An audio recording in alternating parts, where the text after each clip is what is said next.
All right, hey everyone, welcome back to Prep for Impact, a Green Beret Foundation podcast. I'm your host, Matt Parrish, retired Green Beret, and I've got a great episode for you today. We had a very cool fellow Green Beret guest named Sean Hurd. He was a Ranger Regiment kid who ultimately went to 5th Group as a Green Beret, and a really cool episode to look at sort of maturation as a leader as you're coming up and you look back and learn some of the lessons learned and put them into practice as a leader.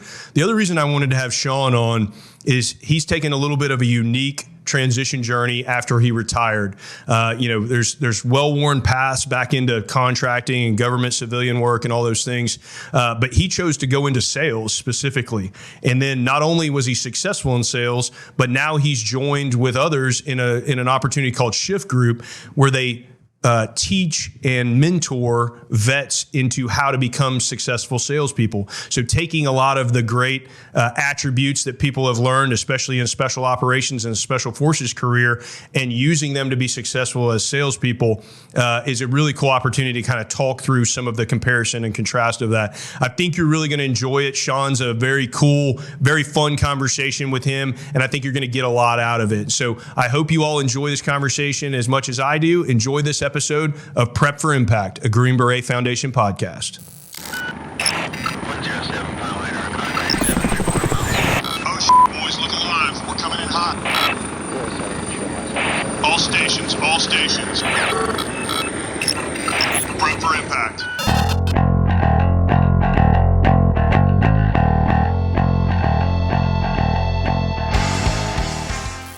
All right, hey everyone, welcome back to Prep for Impact. As you heard in the opener, I got a great guest for us today, Mr. Sean Hurd, retired Green Beret. Sean, thanks for coming in, man. How you doing today? Hey, thanks for having me on, man. Yeah. I'm excited.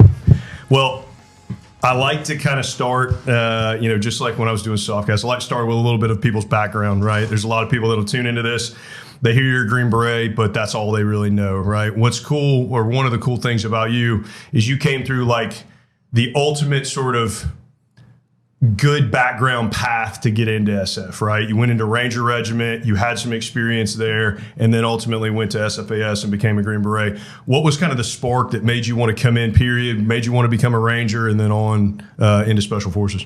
So to be honest with you, like all I really cared about was being a Ranger when I was in high school, because I read that book on Mogadishu. Yeah. I got probably like a lot of guys that are about our age, and I was like, that's pretty cool. So I read that, and I had some family. The military is usually like a family business. Mm-hmm. So like I had an uncle who was a Ranger, Lurs guy, back in Vietnam and stuff. So nice. I was locked in. That was my goal. Funny story. I couldn't get a 75th contract. Yeah. I got an 82nd Airborne contract, and so when I showed up to Fort Benning to sign in, I saw a guy that had a Ranger tab, and I said, hey, I really want to go to the 75th. Yeah. And he pulled me aside and got me a contract. Nice. At MEPS. Heck yeah. Yeah, so, man. I remember when I was going through the same thing at Benning, there was, I joined on an 18 X-ray, but there was a bunch of kids who either wanted that contract or option 40. And every couple weeks, somebody would come by like, hey, is anybody, and kids would volunteer. So I try to tell, I'm sure you got the same thing. People reach out to you and they're like, hey, I'm looking to join, whatever. I'm having trouble getting the contract. Like, it sounds hokey, but if you get in, most of the time, if you want to volunteer, you can get a shot. Yeah, it's just like, anything we do, just you got to kind of sell yourself and stand out, and then you'll get what you want, man. Yeah, so obviously it's always been tough to be a new guy in the Ranger Regiment. It still is today, but back in the day, obviously pretty tough onboarding and first year, I would say, right? So talk me through, like, you get in, you've been wanting to be a Ranger your whole life. You finally get a chance to go that way. Definitely some corrective training, I'm sure, and a little bit of assimilation into the unit. How'd you find it when you're a young Ranger? Yeah, so I was pre 9/11. Yeah. So I got there 2000, right? So I got there in 2000. Joined the Army in '99, and when I got there, I would just like a lot of us, I was like a high school sports, like not pro level, but I was like really decent at high school sports, good physical fitness and all that kind of stuff. But I showed up the Ranger Regiment, and just like kind of my personality on LinkedIn, I was loud, and I expressed my opinion even as a private. Well, they didn't really like that there, so I did get a lot of corrective training. My first squad leader, actually, I think you started with that 7 group, was John Eisenberg. Yes, I did. Johnny So, Eisenberg, one of the greatest Green Berets I ever worked with. Yeah. Hilarious dude, but not afraid to straighten somebody out with corrective action for sure. Yeah, and then it wouldn't be. I couldn't even really get into what happened to me there, but it was Statute of limitations is not it, over. It was a very, very tough first year. My mouth got me in a lot of trouble. Yeah. I ended up going to Ranger School and getting through that time period, man. Yeah. But it was tough. It kind of set me up for everything else I did in the Army. Yeah. And what I do tell people, if they do reach out to me and they want to join the Army, I always send them to Ranger Regiment. Yeah. I don't over being a Green Beret right off the bat. This is kind of, I think it's a good path. I get it, man. I've said for a long time, like I'm blessed. I was one of the guys that was lucky and made it through 18 X-ray and everything else. But if there was any other path that I would have wanted to take, it would have been through Ranger Regiment, because I went to Ranger School after I was an SF guy and had a couple of dudes from Ranger Regiment that we stayed together the whole time through Ranger School. And we were all kind of the same age and everything else. And like, it was cool to be some small part of the brotherhood, but it was nowhere near as cool as like going and getting a scroll and then working your way up. But, all through the Q course, all through my time at 7th group, most of the experienced dudes that I like really looked up to, like Johnny and all these other guys, had come from Ranger Regiment, or at a minimum had come from like light infantry, 82nd, 101st. But the regiment guys always stood out above and beyond. I had a couple of those dudes. I had an E6 when I was in our SUT, small unit tactics, phase 2. One of the E6s on my squad was like a Ranger Regiment dude, and he might as well have like been an instructor, right? It was just like, dude, I just want to listen to this guy, whatever he does, I want to do. At what point did you start looking at like, okay, I've got a scroll, I've got a tab, all these things. Now I'm thinking about going and assessing for SF. So unique story. My platoon leader was a prior Green Beret. Oh, okay. 7. Yeah. He actually was the 3rd group commander recently, Jason Johnston. I don't know if you know him or not. Yeah. And so he was a prior Green Beret, and just I really looked up to the guy, like the way he was a combat diver too, which I ended up doing in my career. But the way he kind of presented himself and every day at work, and the way he critically like thought through all the problems and stuff. I was, as a real young guy, I was super impressed by him. So he was the one that made me start kind of research. He didn't tell me to, obviously, but he's the one that kind of motivated me to start looking into doing something different. Because I'm one of those guys, I don't like sticking around the same spot. If you look at my career, I don't think I was ever anywhere at one spot longer than like 3 or 4 years. I just like to always stick on the move, look for something different. Yeah. Spec Ops Tools has 2 missions: developing the highest performing hand tools available and supporting the men and women who serve our nation. They employ veterans, support veteran philanthropic events, and donate revenue from every sale to veteran service organizations that make a real impact. Go check out Spec Ops Tools today at specopstools.com. Prep for Impact is proudly brought to you by the Green Beret Foundation. The Green Beret Foundation takes a holistic approach to prioritize the well-being of Green Berets, their families, caregivers, and survivors. Green Beret Foundation's programs focus on nurturing the U.S. Army Special Forces community's mind, body, and spirit. Their 5 pillars of support work together to empower the Special Forces community to achieve their full potential in service to our country, living lives of honor, dignity, and purpose. Visit greenberetfoundation.org for more information. No, it's good, man. And there's no better recruiter than like a super squared away dude who's been at that place, right? Like it's the same thing for, I forget where it was we were talking about, I was with some Green Berets recently, and we were talking about like the current recruiting challenges and whatever else. It's like, man, the best recruiter is like a guy who had a successful career, who's now out in his transition and is successful, and spots and assesses like a young motivated kid. It's like, hey man, you should join the Army, you should go to Ranger Regiment, you should do these things. Like this is the path that's available to you. Because I think right now a lot of people just kind of see the negatives like that are on social media and everything else. And it's like, man, I don't know about you, but I'm very happy to have served and had an incredible career. Just as far as opportunities that I was able to be around, guys like Eisenberg and all those people. But so you start looking at it. You decide to go to selection. How'd that process work out for you? How'd you look I had odds. I went to selection June of 2001. So I got selected. I came back. I actually went to first group. Yeah. They did this OJT program on Fort Lewis, and I was on. They put me on a boat team. They had these things called MAROPS teams, which we didn't really have when I got to SF. But we were rowing on September 10th. Yeah. In Puget Sound, and we were on an island, and then the towers got hit. Yeah. So we had to rush back, and at the time, 2nd Ranger Battalion, who I still was actually assigned to, was in Germany. So I was like, man, they're gonna go to war. Yeah. So I kind of there's a healthy rival. It was unhealthy back then, but they didn't really like the fact that I was gonna go be a Green Beret, to be honest with you. So. I was kind of on the outside, but I kind of said, hey, can I stay? And I ended up going on 275's first combat deployment. I didn't know that. That's awesome. Yeah. In the War on Terror. Yeah.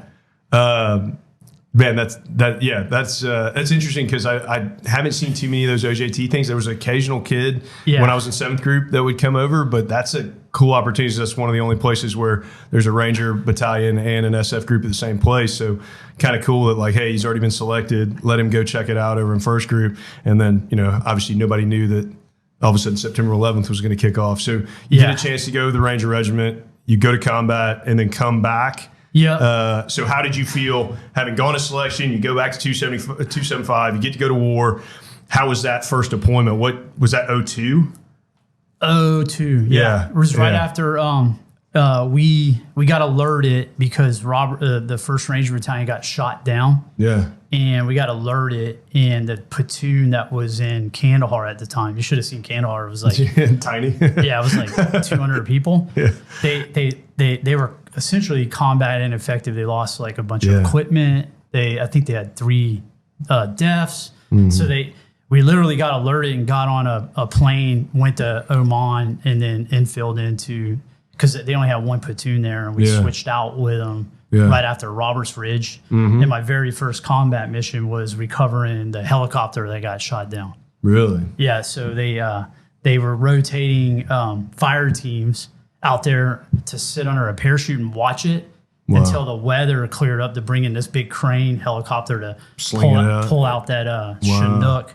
Because at the time, I think it was the most expensive helicopter in the world. Yeah. And so we pulled that out. And then, full transparency, that deployment wasn't that great for me. It wasn't what I really expected. It was, and you said the best recruiters are the actual guys. I saw I think it was 5th group lived down the road, and they were just running around, looked to me, it looked all crazy because even back we had the high I was gonna say you guys were still super disciplined, everything. And we were kind of at the bottom of the totem pole for the task force we were in, doing a lot of KP duty and burning poop. Yeah, it's crazy the difference that Ranger Regiment now versus early 2000. Yeah. So I started getting a little antsy, and at the end of the deployment, I got in trouble with my squad leader, and which kind of set it in motion. I was already selected. Yeah. So I was like, hey, when I go back, I'm going to go to Q course. So that's kind of what happened. Yeah. Well,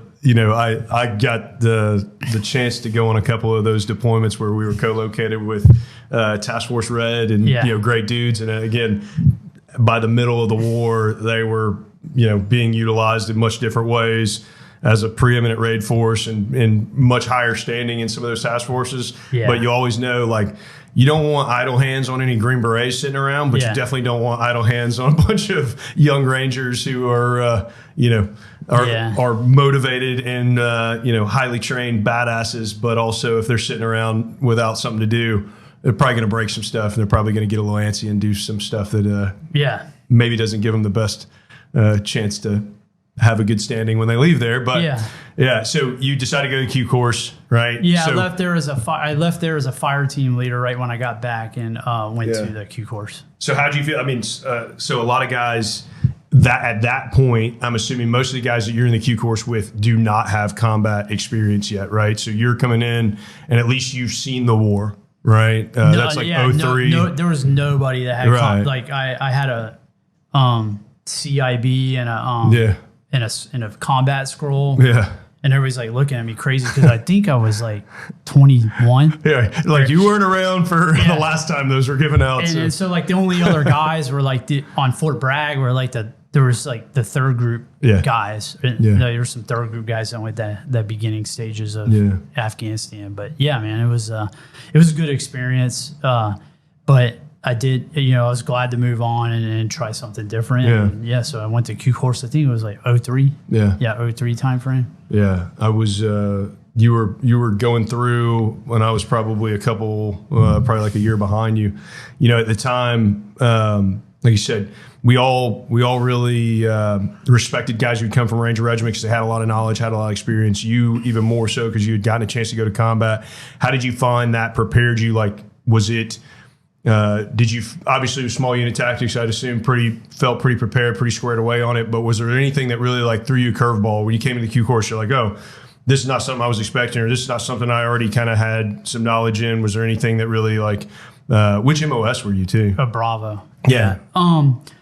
So when I went to the Q course, it was the beginning stages of the 18 X-ray program where they were taking guys off the street. Yeah, there's dirt bags. I think it was like the first year. Yeah. So it was odd times at Fort Bragg, at SWIC, but essentially the way the Q course was being ran, they were having a lot of trouble getting those guys boned up on like basic stuff. Yeah. So they kind of like left us like essentially like I didn't have like a patrol, I think, and really a small unit. Because they just were like, all right, man, he's a combat ranger, like he's good. Yeah, it was just weird. Like they was just really hyper focused on getting those guys through, and I didn't get much out of the Q course minus like learning the weapon systems and stuff you need to know as a Bravo. But now that I look back, at the time, I thought it was kind of a waste of time. Yeah. But now that I look back, I think the main thing I would take away is like, when I was at Ranger Regiment and I went to the Q course, I didn't pivot my personality, not my personality, but just the way I interacted with people. Yeah. And it's just a little different environment. So like, I had a hard time when I was younger being in groups of diverse people because like, at Ranger Regiment, you're taught that you're essentially like the best thing that the Army has, which you are, but there was no empathy there, right? Yeah. So like, and I tell a lot of people this, I didn't really learn empathy until I was like an E8. Yeah. Like, no, I hear you. Yeah. It was a long journey, man. Yeah. And so like, I'm sure like through my career, I ran across a bunch of people where like, just because like my lack of empathy, I just, thought that I was like better than everybody all the time. Yeah. And I did perform at a high level, but that's just something that I think leadership does to you. And that's why I'm glad I had the opportunity to actually move up through the ranks and make E9 is because now in the civilian world, empathy is like really huge. Yeah, no, I identify with that, man. Like I felt like, I got my first neck injury a little bit before I took over as a team sergeant. I think God did that on purpose because before that, if I would have had a guy who would have been in the same position I would have been like, oh, a dirtbag, like he's just trying to get out of stuff. And then once it hit me and I was in like excruciating pain all the time and had to go get the surgery, it gave me some empathy to some of the other guys when I was a team sergeant who were banged up. It's like, hey, man, this dude's done 8 years in a row on a team and he's banged up, like we need to take care of him. Whereas if I was still, 25-year-old me, I'd probably be like, oh man, dirtbag, just get rid of him, send him to the B team. It's hard to be tough-nosed and also have some empathy. There's like a hard line to walk there where you want to make sure you're really holding a standard. Like, the reason Ranger Regiment's so good because a lot of times you get told like, hey, I don't, you were the young brash dude saying, hey, this is my opinion, and probably got told like, yeah, okay, I don't give a shit. Like, come over here and do this. Yeah. And so there's a hard line. It's kind of tough as a leader to figure out like when to do that and say, hey, yeah, all right, good idea fairies are great, but like this is what we're going to do versus being empathetic sometimes to some of those guys and hearing their ideas or thinking through it a little bit. I mean, I feel what you're saying about not being very empathetic early on. Yeah, I got. So it's not a breeding ground for empathy initially when you're a good Eisenberg story. The most empathetic Green Beret of all time. Yeah, we jumped in. Yeah. I was a private, and we jumped into a drop zone. And back then, you would jump in on Monday, and you would walk around. And train all week. And you would sleep on the range. Yeah. So I jump in, I break my tailbone, and I knew it was broke right away. So like, I was like hurting pretty bad, and then you're supposed to pop this red chem light, and I'm like, I'm not gonna pop this chem light, dude, because like I thought the culture at the time, I thought I was gonna get kicked. You know, if I popped the red chem light, I was like, So I didn't pop it, and I went and trained all week with a broken tailbone laying on the ground, and I don't think they believed me. Like I went up to Eisenberg. I'm like, hey, I can't sleep, man. Like there's something going on. And, he didn't really care. And then like when I got back to the barracks, I went to take a shower and I looked in the mirror and like it was purple. My butt was completely purple, man. So like I went in there and I said, hey guys, look at this. And they're like, oh, you weren't playing around, but it was broke. But like, that's super extreme, but it did make me like Ranger Regiment gave me the ability to handle like very hard situations and not like buckle or be soft about it, right? Yeah. So it's like there's pluses and minuses. 100%. There's a reason why they do it. Yeah. But you can't apply that in all situations, especially as you grow as a leader. So. Well, and I think he's set up, like you said, he's set up that way for a reason. There's a lot of good that comes out of it, and there's a lot of like I guarantee you. Over the course of this show, of all the leaders I talked to, I don't think we're going to be the only two who are like, as a young dude, I didn't want to hear it. I wasn't empathetic at all. And then as I matured and I had my own experiences and I started realizing, and I think he's set up for that way. Like you don't want that squad leader taking excuses from those privates and letting them off the hook. You want him driving them hard. And then, as it goes up the line, as problems have to get elevated up to eventually the sergeant major or the platoon sergeant or something, like he's the guy who can potentially be like, okay, I get it. I'm more mature. I've seen more of these situations. Like, all right, let's take care of this kid. He's got a broken tailbone. His entire lower back is purple. Like, we should probably let him in. Yeah. No, Johnny, phenomenal dude. Yeah. Golly. He and I were on a team together. He and I were in C37 for a long time together. And I used to be pretty good at rucking, right? Like that, because I'm a big dude. And like, that was my thing. We do UBRs, upper body, round robin stuff. Like, that was my best event. And, he's a smaller dude, wiry dude. And I could not catch that dude, man. He was the biggest physical stud on earth. And there was a couple of times where we lined up and I'm like, Johnny, I got you this time, right? And I would get super close to him and he would revert back to a time when he was E&Eing away from the enemy and would take off and never stop moving, like halfway through the ruck. It was like a 5-mile ruck. And he'd tell me afterwards, he's like, dude, as soon as I saw you, you were coming up. And I just reverted back to E&Eing when I was a young private and just like, dude, he would take off and he'd be running like a 6:30 mile. I'm like, oh, I thought I had him this time, and he'd finish like 4 minutes ahead of me. He's just one of those dudes that seem to get stronger with age somehow. He's just like, dude's awesome, man. Yeah. But anyway, I'm curious, as you look back now, as you talked about having that experience, having some maturation and thinking about it, how do you assess your maturation as a leader and as a person? You talked about some of that empathy thing. How about the rest of it as you moved your way up in group? How did you feel like you were prepared for each one? Were you a guy who like, hey, I'm ready to be a team sergeant. I finally got 8. I go in and execute right away. Were you a guy who like, okay, hey, I became a team sergeant. Like I thought I knew what it was. And then I got into the seat and realized there was a lot of things, everybody's got their own kind of experience of going through, working their way up the ranks. How did you feel as you get into the team sergeant days and the sergeant major days? So I always got promoted early. I made 7 and 7, 8 and 3 years later or whatever. Me too. Yeah. Sergeant major at like 15. Yeah, same boat, or 16 or something like that. And it took me a while to pin because I was like at the very bottom. But that's how they get us every time. It's the same thing. It was like 2 years on a list. Like, can I ever get this thing or what?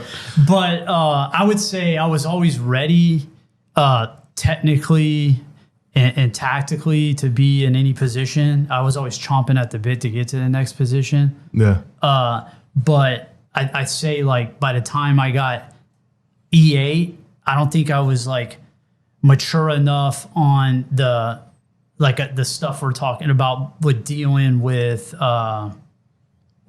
people's like personal lives and stuff like that. Yeah. So like I was really good at the Army stuff. I wasn't really good at the other stuff, right? I was good at counseling and all that stuff, but like a couple things. There was 2 things that I did as a team sergeant that I'm not proud of. One of them was I had a young guy who got his wife pregnant on purpose right before her deployment, and then he had to go to all these appointments, and it was his first appointment with the team.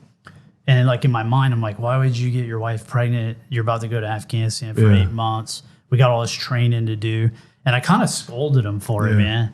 And then I had a really good warrant officer, Kerry Hyde, who pulled me aside. He's like, dude, like, what are you doing, man? Like, and because I didn't have any kids as an E8, I was a young E8. Yeah. But once I had kids and I realized how important it was just to my wife just to be at a doctor's appointment. Yeah. I was like, wow, that's what he was going through, right? Yeah. So I grew from like having kids was a big thing that helped me grow in the Army. And then the second one was like, I was always like calling people out, especially like support people and stuff for not doing their job. Yeah.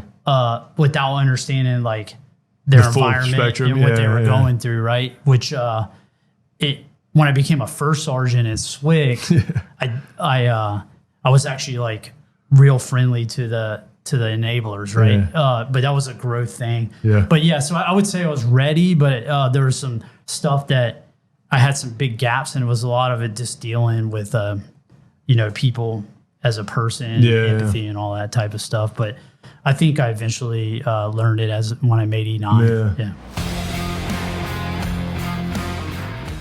This episode is brought to you by the Green Beret Foundation's Next Ridgeline program.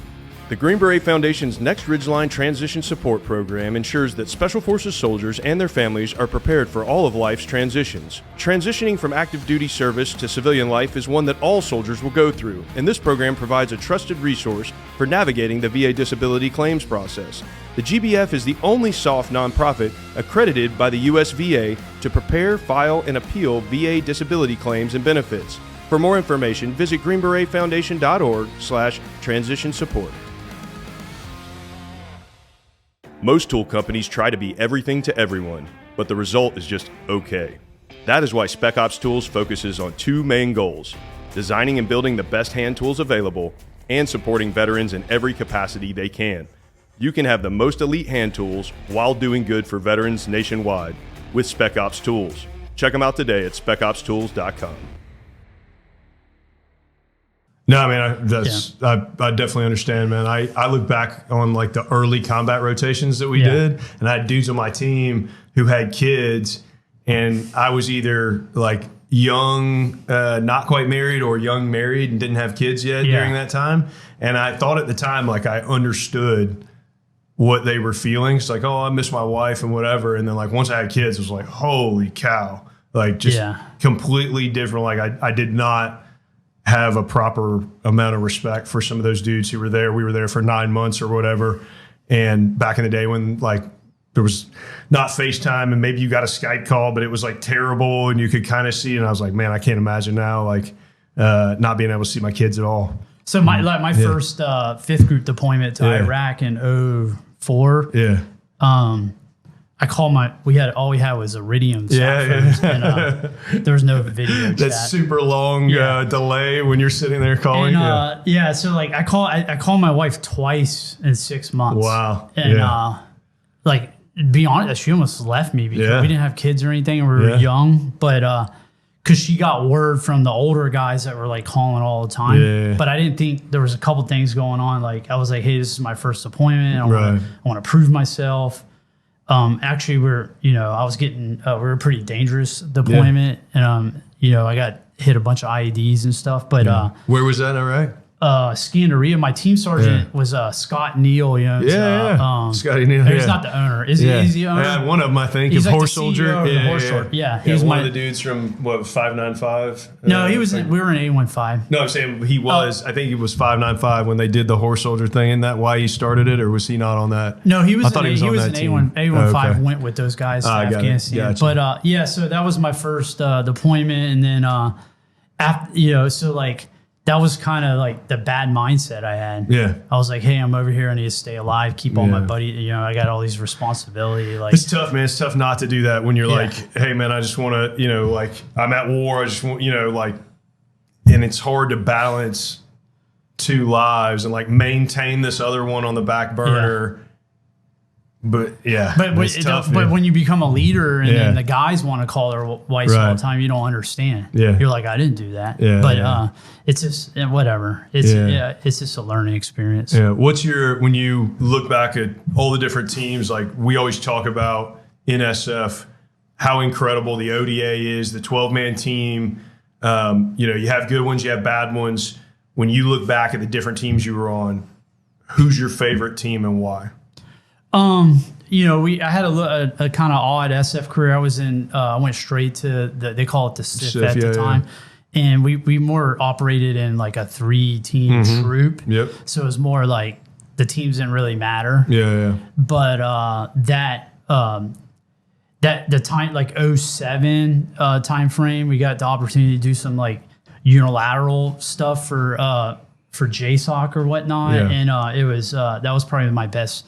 We were at the top of our game, and we did pretty good, man. But I spent my last 9 years in C37, the 7th Group CRIF, or SIF, and then CRIF, and we got one of those rotations too, where it was like more unilateral. It was like a breath of fresh air at times to be able to do that instead of the Green Beret mission's great. You go and you work by, with, and through, but sometimes it's nice to just be able to talk in English to each other and go do some things with your brothers. And I mean, we also did like. That same like group of guys we did we built and with their group the Iraqi counterterrorism force which is those guys were essentially like the only people that when we left there that kind of stood up and fought ISIS and did well. So I mean that's something I can look back on. ICTF, right? Yeah. And they did a good job, man. And those guys were great. Yeah.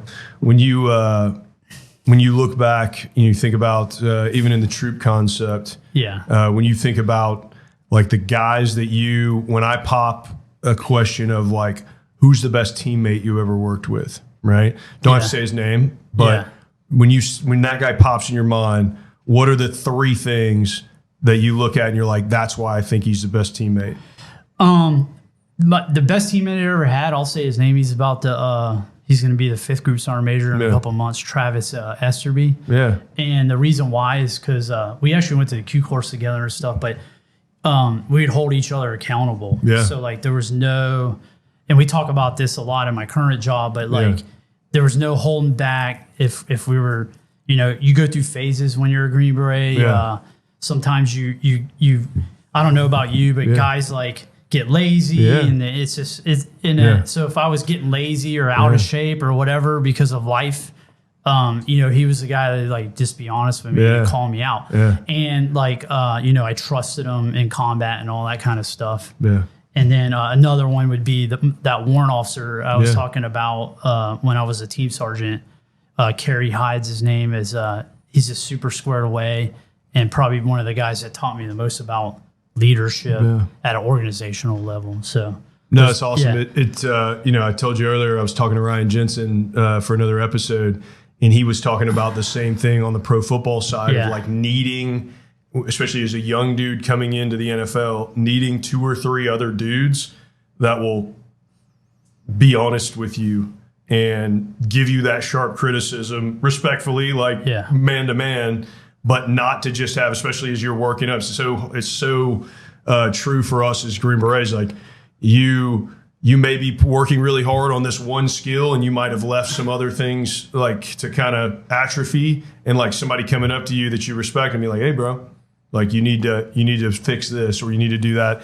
I had a couple of great dudes on at least one on every team I was on, that it was the same kind of deal. Like I appreciated that more than probably anything, because you think one thing about yourself, and then the way you're perceived by others is something completely different, right? Yeah. And so it's good to get that feedback and be able to fix it, and not just be blissfully ignorant, like walking around and everybody thinks, something different and about it. I think the best organizations, even in the civilian world, is that everybody holds each other accountable. Yeah. That's the main trait. Nothing better than a or after either an op or a training op where everybody is fully on the table, everything's open. Might come to fists sometimes, but afterwards the organization is better, and every person in the organization is better. And I agree, it's very hard. Like it's hard to be able to build that much trust, to be able to hold each other accountable, especially in something in a lot of civilian places. But the more people are honest with each other, the better I think it is for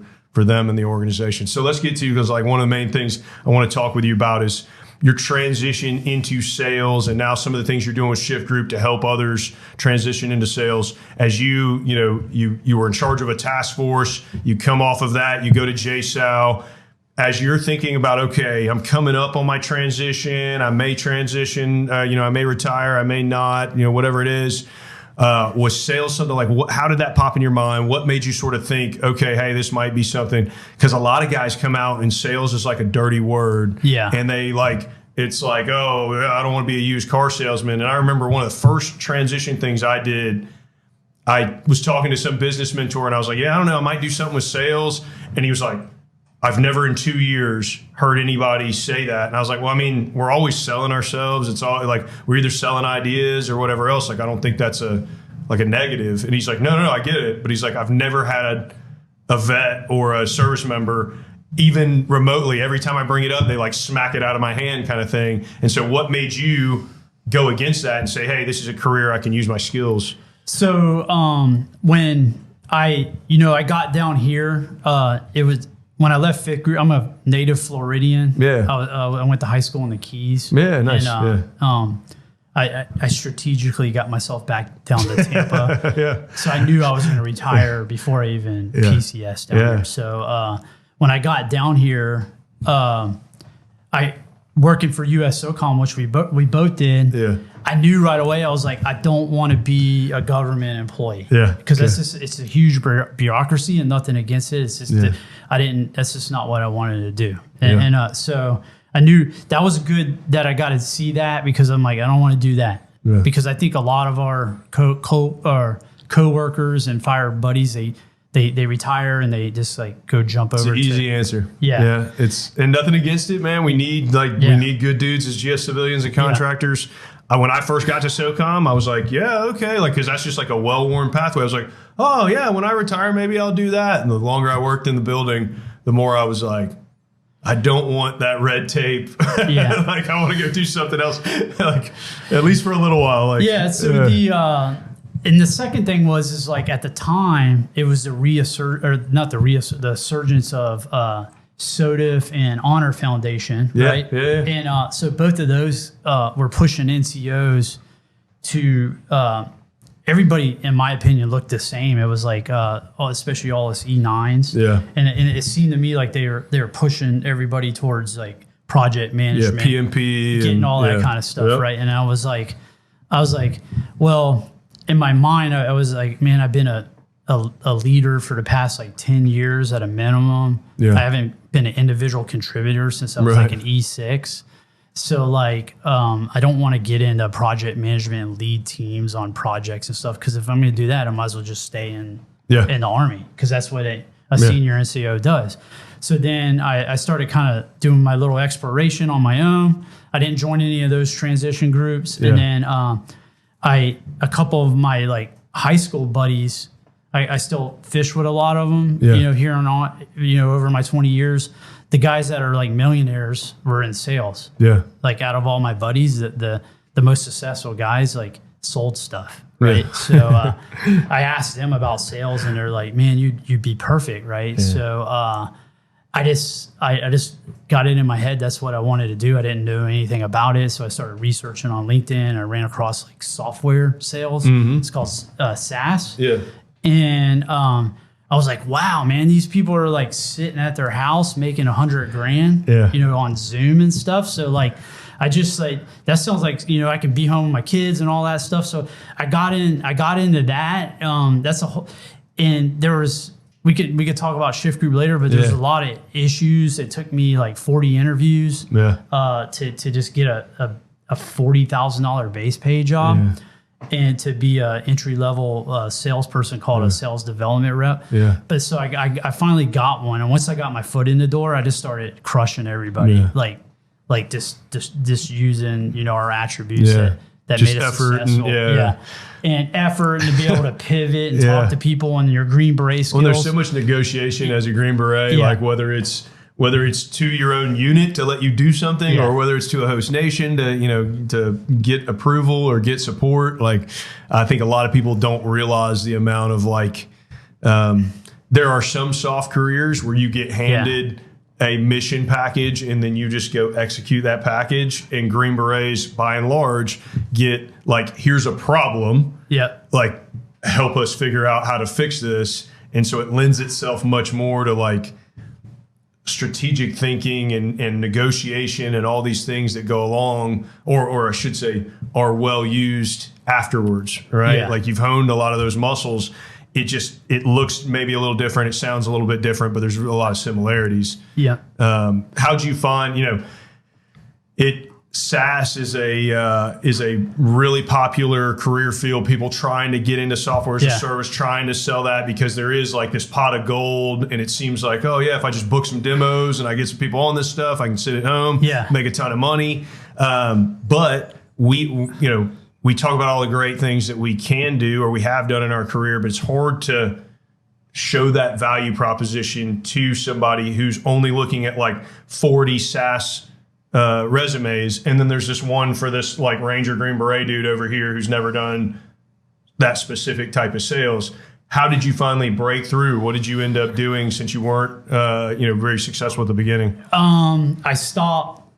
I hit LinkedIn, man. So I stopped applying. I wouldn't. At first, I was just applying to every job I saw. Just like sending resumes, hitting the button, dude. And usually, I'd get an interview every time because they would just be like, "What the? Who's this dude?" I mean, because they're getting like 22-year-olds from like college and stuff. They're like, "What?" Just out of curiosity, it's like, "Hey, man, who is this dude?" And sometimes they would start the interview with like, "Hey, man, we're not going to hire you. I just want to talk to you. Just want to meet you." And so I finally got this Ivy League guy who's like a patriot, and he's like a military historian and this real smart dude. I applied to his company, and actually I'll take that back. I started networking on LinkedIn, and if I would apply somewhere, before I would apply somewhere, I would hit up like 5 people in the company and start like engaging on their content, asking questions, and then I would apply like a week later and be like, I applied. Well, with that guy, I already chatted him up, and he thought it was cool that I was like a Green Beret or whatnot, and then I applied and I got hired like in a week or whatever. Because he like understood the attributes that we bring to the table.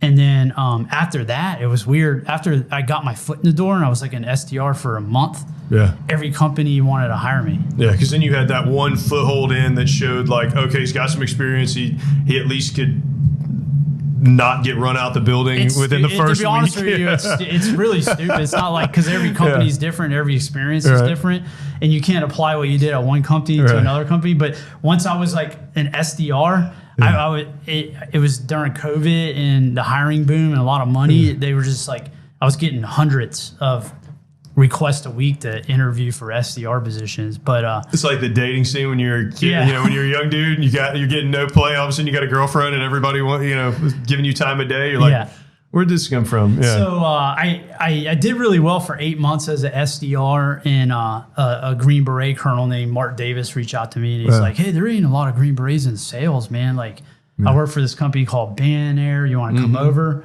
And so he's like, I want to hire like 3 people. So I actually got him in touch with Travis Price and Nate, who you know. And we built a sales team from scratch there.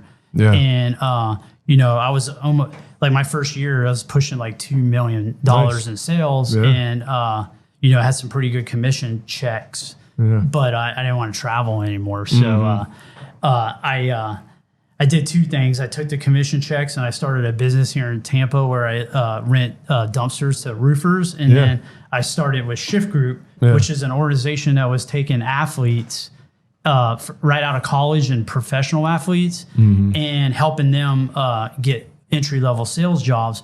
Well, like JR, the CEO of Shift Group's like, and I didn't really realize this until I talked to him. The transition from like an elite college athlete or a pro is similar to the military. Yeah, I don't know if you talked to your guy for the Tampa Bay Bucks, said the same thing.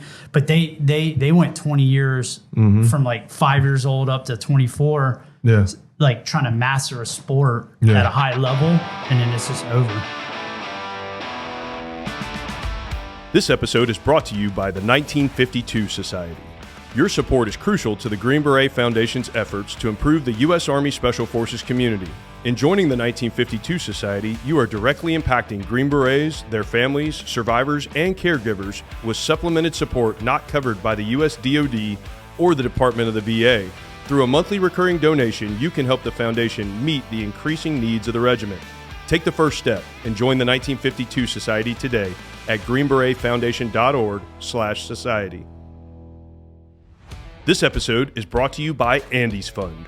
The Master Sergeant Andrew Marcasano Suicide Prevention Fund supports the mental health care needs of Green Berets and their families not covered by military health care. GBF takes a holistic perspective, considering treatments and therapies that may address underlying concerns such as substance abuse, PTS, TBI, chronic pain, and more, which can contribute to suicidal ideation.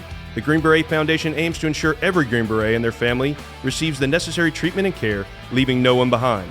To learn more, visit greenberetfoundation.org/Andy's Fund. Yeah, I got a chance. I did Tuck Next Step. So that's like a MBA accelerator at Dartmouth in the Tuck Business School. And it's only like college and pro athletes and military, right? Yeah. And it's like so much crossover. It was super cool to be up there and like talking to these people that like literally like I've done this like whatever luge since I was 6. I went to 3 Olympics, and now like unless I'm coaching luge or doing something like, how do I tell people, obviously you've got all of this work ethic, determination, all of these things to be able to be successful, but how to explain that in a value proposition in an elevator pitch to somebody, and even frankly to just figure out what you want to do. They're in the same boat we are, right? Yeah, like exactly. They don't know what the chessboard looks like or what the pieces are, much less which one they want to be. Exactly. Right? And so it's super cool. That's why when I heard, I started seeing your stuff about Shift Group and realized it was an athlete and military thing. I'm like, man, that makes a ton of sense why JR wanted to add military on, because it's not that much of a different mission. It seems maybe from the outside like that would be different, but it's really not. It's very similar, like transitioning from something that you spent your entire life just like wanting to do since you were a little kid, to now like, how am I going to put food on the the table for my family? How did you, once you started getting into that, now that you guys are doing that stuff with Shift Group, what have you learned so far? What have you seen positively, negatively of people that are coming and you guys are training? So it's interesting. I get to talk to a lot of transition people, and I went through my transition, which was unique, with zero help from any organizations, which, that was my own fault, but that's how I wanted to do it. Right. And I think what I'm seeing is, and I told you this prior to the podcast, is like high 80s or low 90% of the people quit their first job within their first year after they retire, or just true. ETS. Yeah. And I think the number one reason is they just went and got a job. Yeah. Off of other people's advice, and they didn't understand what they were going to get themselves into. Yeah. And then they got into the job and they started doing the day-to-day, and they're just like, especially for a retired guy who has like another source of income, they're like, I don't want to do this, right? Yeah. Like, I can't do this for the next 10 years. Yeah. And so like the advice that I give to a lot of Shift Group candidates is like, I don't think you're ever truly going to be happy in a job. Like, I don't think people wake up every day and do jumping jacks because they're doing whatever job they do. But do you like the people that you're surrounded by on a daily basis, or do you get along with your first and second line supervisor? Like, do you respect them? Right. And for someone like us, who's more senior non-commissioned officers, and that's the problem I had in SAS, was like I was working for people that were good at their jobs, but I didn't respect them as leaders, right? Sure. So that's why I made because you knew they didn't have this experience. They're super young. They haven't been put through this furnace of refining fire of leadership. And so, I mean, it's when you've been around really great leaders a lot, it's very obvious when someone's not. And don't get me wrong, it's not an age thing. No, I've ran across some like that guy that hired me my first job, Andrew from he was a younger guy and he was a great leader. It's just if you as a senior NCO that gets out of the Army or officer, you're not going to last if you got a leader that you don't respect. Yeah. So that's the two things I try to tell them. And I think the rest of it, like why I kind of pitch sales to people is like, obviously, like you said, people think used car salesman, but it's not like that. Sales is the perfect job for a Green Beret and a vet. And the reason why is like for us, it's no different than a combat deployment without the risk, but you're like identifying a target, researching it, trying to figure out how to get in front of them. Then once you get in front of them, you got to like pitch them value props, try to solve their problems as like a consultant. And then you got to ask them for money. And then, but there's this like up and down, and it's never the same. And you make your day. Like your day is like however you structure it, right? Nobody's going to tell you how to structure your day. So like, I was like, man, this is perfect, right? So like the amount of effort and amount of time you put into researching like how to be a good sales professional, it equals more money, right? So like if you go the project management route, and I told you this prior to the podcast, if you go the project manager route, say you go work for Amazon or something like that, and you're making, they like, everybody likes that base pay, right? They're like, oh, it's $150K or whatever. But I'm like, they're going to find, if you go there and you put the same amount of work ethic and intelligence and everything you did as your active duty sergeant major or whatever, you're still going to make the same amount of money as the person left of you that's working like half the time as you and having subpar results. But in sales, like, the more you sell, the more you make. Huge upside in sales. Like your commission, especially if you get in the right place where it's uncapped and there's all of that effort can potentially come back to you as opposed to you being sort of capped at what that base pay is. And 100%. I think like the only problem I've ran into at Shift Group is like I have really good success with young service members that did like 8 years and under. The ones that are a little older like us, they get wrapped around base pay and money. And I try to tell them like, hey, like the base pay doesn't matter. Like, cause you're used to as a service member having how much you're going to make. But like, if you bet on yourself, like my first year at Ban Air, I was like easily pushing up to 200K. Right. And so like, it's there. You just got to bet on yourself. Right. Yeah. What's interesting is like the biggest risk, the biggest negative to going into sales is everybody needs a little bit of a ramp to get up to where they've got their book, they're making sales, and they're getting that commission in, right? And so for the average person, if they're getting into sales, they don't have other income streams to be able to sort of buoy them during that. Yeah. But if you're retired, you have that. I mean, you have the opportunity to go in and be like, hey, I'm going to bet on myself for this next year. I'm going to, hey, I'm going to live off of my retirement initially until my commission starts, until I start hitting deals and I start getting a full funnel. Like you have that opportunity. But for most people, as you get out, it's like, okay, well, I just want something, solid that I know is coming in. And so I get why more people after 20, even though it seemed like that would be the perfect thing to try to do, a lot of them also have, especially if they weren't enlisted, if they were officers, a lot of them haven't actually done a whole lot of like individual contributor things. And they've been doing a lot of sort of conducting the orchestra instead of playing an instrument. And it's hard to think to like, okay, I'm going to go back into this even though if they do it and they do it well, they're probably going to be more successful if they just, you know, kind of coasted into a high base pay job. But here's something I learned about civilian business. Like, unless you're like living off government contracts or whatever, like you have to sell something. Yeah.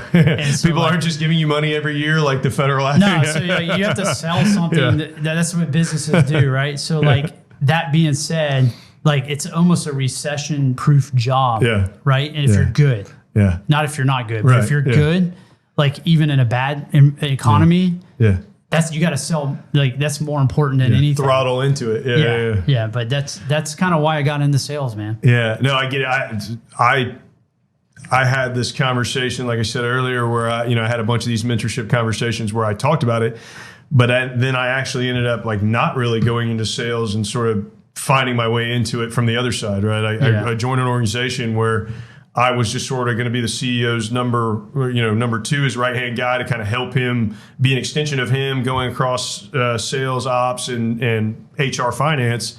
In between the time I accepted the job and when I actually started, the VP of sales left for another company. So when I came in, I was doing this kind of over-the-top deal for a couple of months. And finally, it was like there was this huge huge vacuum over here of like, hey, man, people just they don't really need somebody that's going to tell them how to sell. They just need somebody to go to and help facilitate and try to remove obstacles. So it's like, all right, I'll fill in. And then now it's like, okay, I'm going from the opposite side of like learning as I'm trying to help everybody, create their sales strategies and all this stuff. But it is like, I tell my people all the time, it's like, hey, I'm not coming in telling you I know sales. I'm not coming in telling you I know IT, but I do know targeting, and that's what we're doing. Like, if we put this out logically and we think about strategically who we're going after and how we're going to do as much research as possible so that we know what their pain points are and what their problems are, then we know coming in that we can fill them and we can do it better than who they're buying from now.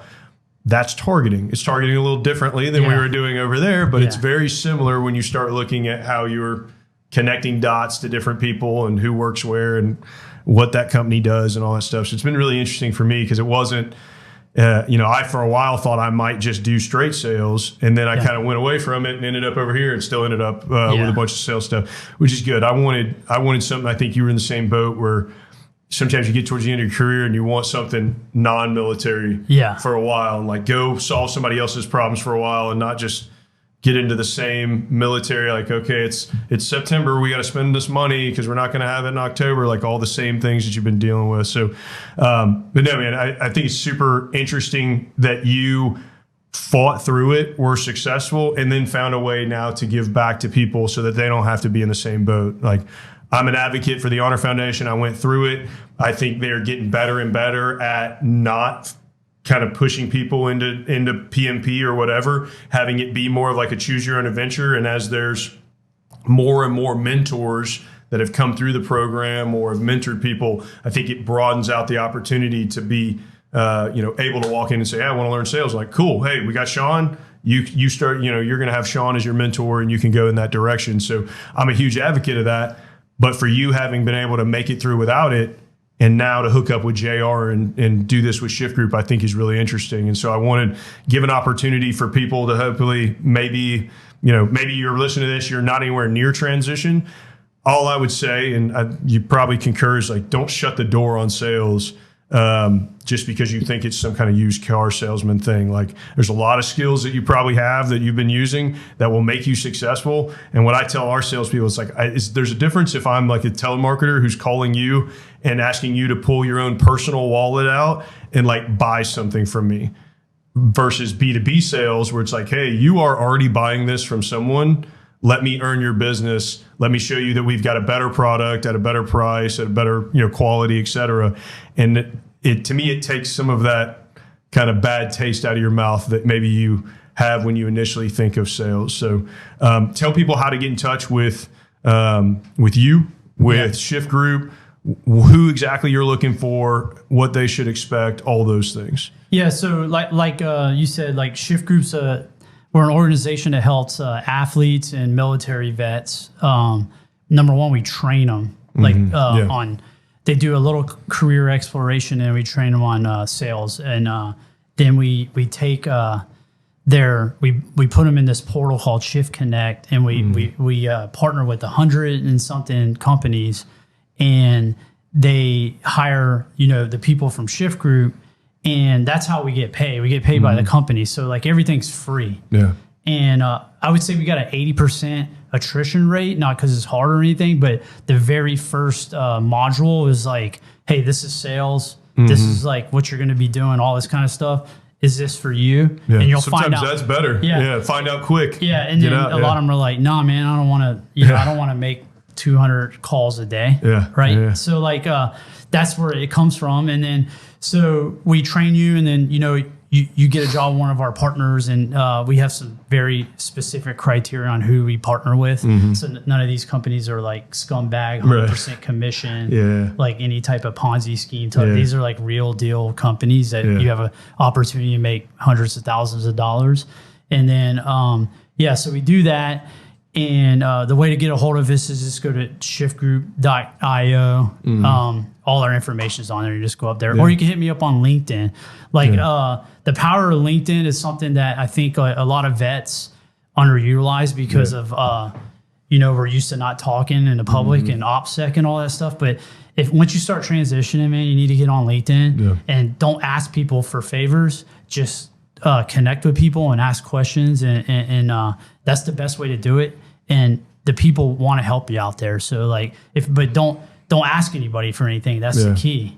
Like the majority of like the deals I make for Shift Group, where I sign up new companies to hire our vets, is through what I call social selling, which is like LinkedIn engagement, right? Yeah. So like it's a very powerful tool, and I recommend every vet like learns how to use it. And the key is to like reset your mind, and you want to have like a learning mentality and just start asking a bunch of questions, and people will love to help you out. Yeah, I think as we're wrapping up, one thing I'll say is like Sean's one of my favorite follows on LinkedIn. What I would say for LinkedIn is like be authentic.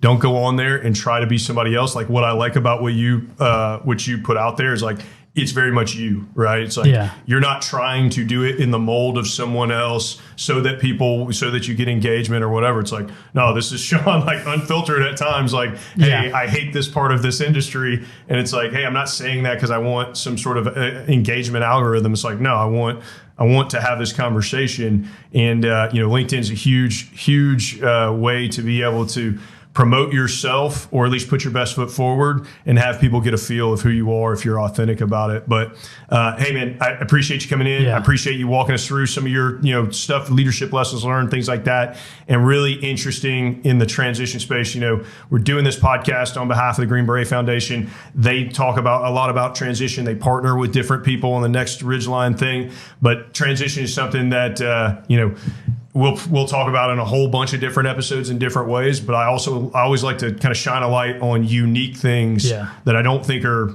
the run of the mill every day. Just, hey, go be a PMP or whatever. Not that there's anything wrong with that, but I think we've got to be able to realize that there's broad skills, or there's a broad range of skills, and there's a broad range of careers out there available. So thanks for coming on the show. Yeah, check out Shift Group. Check out Sean specifically on LinkedIn. And, if you're listening to this on Apple Podcasts, Spotify, Google, wherever you're listening to it, go up and rate and review the show, please. Make sure you're subscribed so you see these episodes as soon as they come out every 2 weeks. Check out the Green Beret Foundation on LinkedIn, Instagram, Twitter, Facebook. They're all over the place. Check out their mission and what they do for our community across all of their different lines of effort. And then check out the show. If you're watching this on YouTube, make sure you hit the little bell, give us a like, all that stuff. If you're listening to it and you want to see the video, go and check out Prep for Impact on on YouTube, as well as Instagram. And if you want to get a laugh of some military humor, you can always go check it out. Check out the meme page on Instagram at another SF meme page. So I appreciate you guys tuning in, and I hope you enjoyed this episode of Prep for Impact. Thanks for listening to another episode of Prep for Impact. Just as a reminder, everything you heard on this episode and every episode of Prep for Impact are just the opinions of the speakers, whether that's the host or the guest, and they're not the official position of either the Green Beret Foundation, their employers, the Department of Defense, or anyone else. And with that disclaimer in mind, I want to take a quick second to give you my opinion on the best way to prep for impact. Across my life, whether it's as a Green Beret or personally, I found no more secret weapon than to have a relationship with Jesus Christ, my Savior, and to walk his path rather than mine. And so if you're curious about that, or if you ever want to talk, my DMs are always open. Thanks for listening to Prep for Impact.